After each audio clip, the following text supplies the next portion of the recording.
What's up, my Nimbugs? It's your boy Coder with the Elestrals back once again to show you guys another new deck profile for the Frostfall meta. Another deck that we are very excited to show you guys today is something that was already pretty popular in the base set, but actually got some really new tools that are really strong for the upcoming format. And of course, I'm talking about none other than the Thunder Nexus deck with the addition of a brand new card called Race to the Top. Now, if you're unfamiliar, Race to the Top is probably the card that makes this deck a top tier contender in this format. On top of the fact that Thunder already has a lot of really good tools, Race to the Top allows for an additional removal option in order to clear out some Elestrals on your opponent's side of the field. This also allows you to play a lot more in-engine Thunder stuff that just will help you win the game. And we'll go over that when we go into this deck profile. So without further ado, let's begin. To start off, we got 3 copies of the Rabbit. This card doesn't really need much explanation. Card's insane. We are aware of what it does. Lets you pot a duality for 3 essentially if you're a Yu-Gi-Oh gamer. And a 5 booty, very powerful. But it does get stronger this set because of the new cards that we're adding in. Elechick, also not a new card, lets you search out your Zeus, and Spark It, also not a new card either. These are basically the cards that we were already playing in Thunder Nexus alongside the Toxion in base set. These are the basically bread and butter Thunder cards that you're going to be playing, but now we are adding 3 copies of Jolton. Now, Jolton was something that wasn't played very often in the pre-Frostfall format, and the reason why is because Mount Olympus, the stadium, really wasn't something to write home about. You know, giving +1/+1 to all your Thunders was good, don't get me wrong, definitely a decent effect. However, the deck didn't necessarily need it because there wasn't very many cards that could get over the Rabbit in the first place. But now, Jolton being able to search your Mount Olympus is actually very crucial because of the new card Race to the Top, and we'll get into that in just a second. Next up for the Elestrals, we're playing 2 copies of the Toxion. Initially, we were playing 3. We were playing 3 back in base set, but now with the addition of the Jolton, you don't really need to have that many bodies. So for that reason, we have decided to cut Toxion down to 2 in order to make room for some more important cards, such as the Lavalith. We are playing 2 copies of the Lavalith in this deck as well, because this card is just a really strong power card. It's just one of those cards that when you're behind, you just slap this guy down and you're able to turn the game around. It's basically a resting on your laurels against back row, but that also gives you a body, and in this deck we have decided to replace the resting on your laurels with the Lavalith. Genuinely very powerful card. You should be looking to pick these up once Frostfall drops. And that's it for the Elestrals, but now we're going to move on to the most important engine in the deck. We got the 2 copies of the Mount Olympus with the 3 copies of Race to the Top. So this card really does need a little bit of an explanation. Race to the Top is a card that says if Mount Olympus is enchanted on the field, you're allowed to target 2 Elestrals on the field and destroy the one with the least defense. However, Race to the Top does have a couple of interesting rulings that I do want to talk about here. The first really interesting ruling to talk about with Race to the Top is specifically the fact that if the 2 Elestrals that you target have the same amount of defense, you actually get to take your pick as to which one of those you want to destroy. So if you target 2 guys with 5 defense, if one of them is yours, one of them is your opponent's, you get to pick, I'm going to destroy the opponent's one. So yours doesn't even need to exceed their defense, it just needs to have the same amount, meaning you can trade your Rabbits for your opponent's Rabbits all day, every day. Very strong.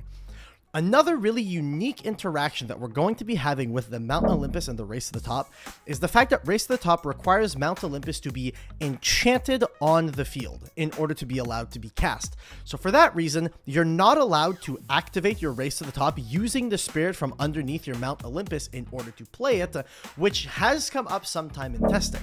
But something else that's going to come up quite a bit is if you are playing a mirror match. If your opponent is also playing the Race to the Top Thunder deck, if they have Mount Olympus, you can cast Race to the Top. This allows for some unique deck building situations where potentially some non-Thunder decks would side Race to the Top against Thunder decks, so that if the Thunder deck has Mount Olympus out, you can cast Race to the Top to destroy their Elestrals. Another thing that needs to be considered is that now stadium rooms are going to be a lot more prevalent in the metagame. The water water deck really wants to play Rise from the Depths, so they're going to be playing Atlantis. The earth decks have always been playing Foley Forest. Even the fire decks are going to be playing Volcanic Forge. Stadium runes are going to be a lot more prevalent, and for that reason, you are going to have to play around it a little bit more. Be conservative with when you activate your Mount Olympus, but you can also do a really interesting play. Let's say you're playing a mirror match, and your opponent controls an enchanted Mount Olympus, and you have a Mount Olympus in your hands. If you want to turn off their potential race to the top, you can always cast your Mount Olympus using a non-Thunder Spirit, meaning that it is misenchanted rather than enchanted. Under those circumstances, a race to the top is not allowed to be activated because your Mount Olympus is not enchanted correctly, it is misenchanted, meaning that you don't meet the activation requirement for race to the top.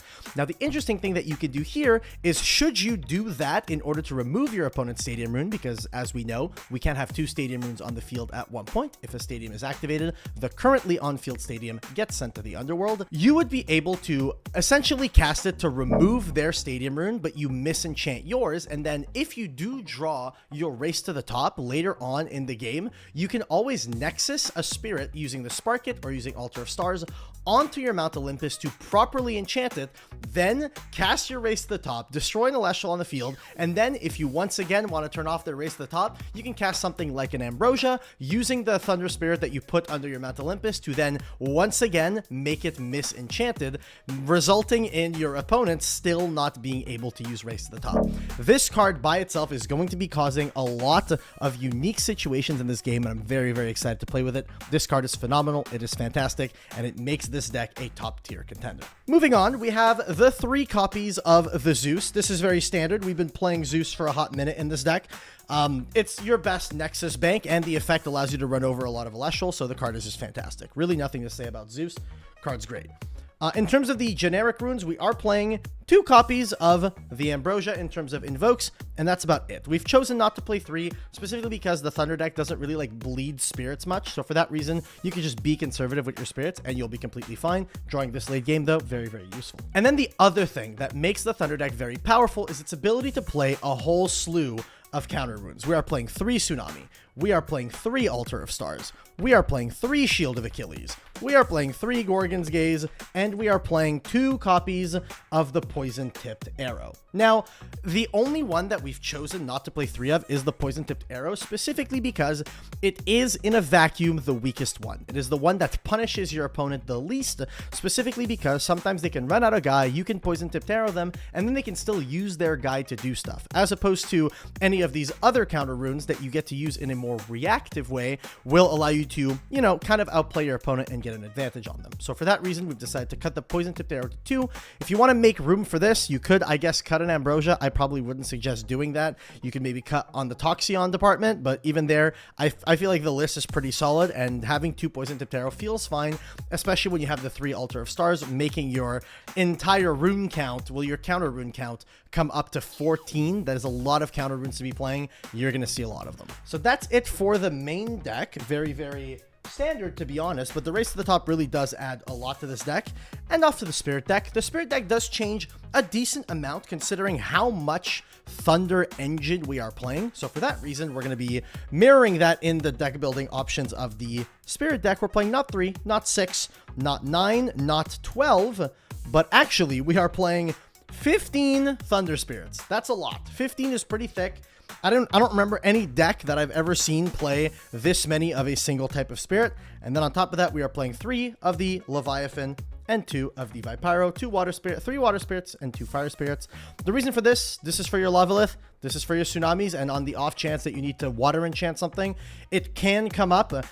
Realistically, if you want to do the correct spirit math, you would actually be playing 16 Thunders and playing 2/2, but because of just how much Thunder we have, I felt we could have a little bit of versatility and play the 2 water. You could also technically cut 2 of this to play 4 of the fire on the off chance that you want to play a 3rd copy of the Lavalith. You would probably do something like that, or you would cut a Thunder and a water and play 4 fire, 2 water if you wanted to play a playset of the Lavalith. Completely up to you on how you want to deck build in that regard, but in terms of how the deck is currently built, the way that I presented it to you guys, this is a spirit count that we are going with, and we feel like it's pretty freaking solid.